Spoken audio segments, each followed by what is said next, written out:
নমস্কার বন্ধুরা, শর্মিলা সবিতা আপনাদের সকলকে স্বাগত। আজ আমি আপনাদের সাথে শেয়ার করব মহারাষ্ট্রের একটি জনপ্রিয় রেসিপি আলু বাড়ি। এই রেসিপিটি আপনারাও একবার বাড়িতে বানিয়ে খেয়ে দেখবেন, আপনাদেরও খুবই ভালো লাগবে। চলুন তাহলে আজকের ভিডিওটি শুরু করা যাক। ভিডিওটি স্কিপ না করে প্রথম থেকে দেখতে থাকবেন, তাহলে স্টেপ বাই স্টেপ বুঝতে পারবেন। কিছু কচু পাতা দেখছেন এখানে নিয়ে নিয়েছি। এবার কচু পাতার পিছন দিকটা উল্টে নিয়ে আমি কাঁচির সাহায্যে যে মোটা ডাঁটাগুলো আছে সেগুলোকে আমি একটু কেটে দেব। আপনারা চেষ্টা করবেন এই রকম কালো কালো ডাঁটার কচু পাতাগুলো নেওয়ার। এই ডাঁটাগুলো নিলে গলা চুলকানোর সম্ভাবনা অনেকটা কমই থাকে। দেখুন এইভাবে আমি কেটে নিলাম। এবার যে ডাঁটাগুলো উঁচু উঁচু হয়ে আছে সেগুলোকে প্লেন করার জন্য একটা বেলন দিয়ে এটাকে আমি ভালো করে বেলে নিচ্ছি, যাতে উঁচু উঁচু ডাঁটাগুলো পুরো প্লেন হয়ে যায়। ঠিক এইভাবে আমি প্রত্যেকটা পাতাকেই করে নেব। কচু পাতা চিংড়ি, কচু পাতা ভাপা আপনারা অনেকেই খেয়েছেন, আমিও খেয়েছি। তাই আপনাদের আমি সাজেস্ট করব কচু পাতা দিয়ে এই রেসিপিটা একবার বানিয়ে দেখুন। বাচ্চা থেকে বড় সবাই কিন্তু বলবে বারবার রেসিপিটা বানানোর জন্য। আর ইভিনিং স্ন্যাক্সে তো এটা জাস্ট চায়ের সাথে জমেই যায়। দেখুন আবারও একটা পাতা নিয়ে আমি এইভাবে প্লেন করে বেলে নিচ্ছি।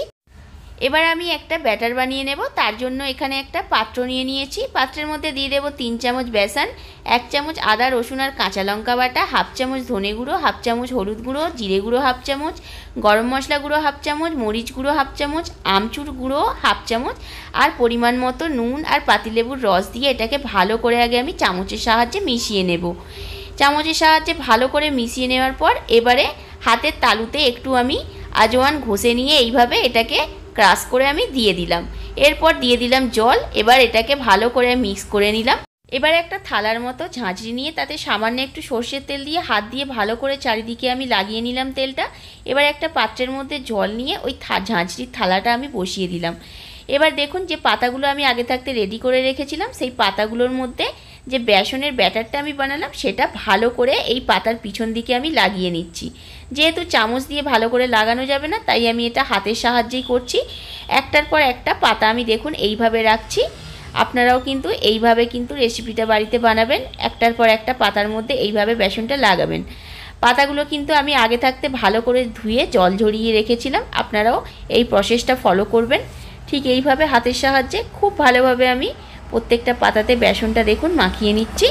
আজকের ভিডিও যদি আপনাদের ভালো লেগে থাকে তাহলে অবশ্যই একটা লাইক, কমেন্ট অ্যান্ড শেয়ার করবেন। আর যারা আমার চ্যানেলটিকে এখনও সাবস্ক্রাইব করেননি, চ্যানেলটিকে সাবস্ক্রাইব করে দিয়ে পাশে থাকা বেল নোটিফিকেশনটি অন করে দেবেন, তাতে আমার ভিডিওর নতুন নতুন আপডেট আপনারা নোটিফিকেশনের মাধ্যমে পেয়ে যান। প্রত্যেকটা পাতা দেখুন ভালো করে বেসন মাখিয়ে নিয়েছি। এবার পাতাটাকে আমি সাইড থেকে এইভাবে ফোল্ড করে নিচ্ছি। আরও ওপর থেকে একটু বেসন আমি লাগিয়ে নিচ্ছি, যাতে পাতাটা রোল করার সময় খুলে না যায়। দুটো সাইড দিয়ে এইভাবে আমি ফোল্ড করে নিলাম। এবার আরও একটু বেসন আমি এই সাইডটাতেও লাগিয়ে নিলাম। এবার দেখুন আস্তে আস্তে পাতাটাকে আমি রোল করব। আপনারাও কিন্তু এইভাবে বেসনটা মাখিয়ে নেবেন আর রোলটা আস্তে আস্তেই করতে হবে। এইভাবে দেখুন আস্তে আস্তে রোলটা করতে হবে। বাড়িতে যদি হঠাৎ কখনো কোনো অতিথি এসে যায় তখন কিন্তু আপনারা এটা ইভিনিং স্ন্যাক্সে দিতেই পারেন চায়ের সাথে। তারাও কিন্তু খেয়ে আপনারই নাম করবে, কারণ এতটা সুন্দর এটা খেতে হয়, হয়তো আমি আপনাদের বলে বোঝাতে পারছি না। আমি যখন ফার্স্ট টাইম ট্রাই করেছিলাম ভেবেছিলাম যে কী জিনিস এটা, এইভাবে পাতা দিয়ে আবার কোনো জিনিস হয় যে, কিন্তু যখন এটা বানিয়ে আমি খেয়ে দেখলাম সত্যি অনবদ্য।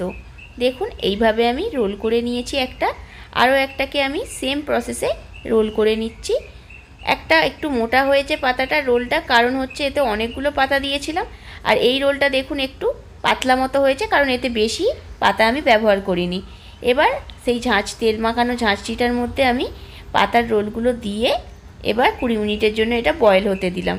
দেখুন 20 মিনিট পর এটাকে আমি খুলে এবার দেখছি পুরোপুরি কালারটা চেঞ্জ হয়ে গেছে। তখন কিন্তু আপনাদের বুঝে নিতে হবে যে এটা খুব ভালোভাবে সেদ্ধ হয়ে গেছে। এইভাবে একটা ছুরির সাহায্যে আমি পিস পিস করে কেটে নিচ্ছি। আপনারা চাইলে এটা শ্যালো ফ্রাইও করতে পারেন, আবার ডিপ ফ্রাইও করতে পারেন। আমি এখানে কড়াইয়ের মধ্যে সাদা তেল গরম করে এই পিসগুলোকে এর মধ্যে দিয়ে ভালো করে এবার ভেজে নিয়ে একটু তুলে নিচ্ছি। এবার সস দিয়ে এটাকে সার্ভ করে দিলাম।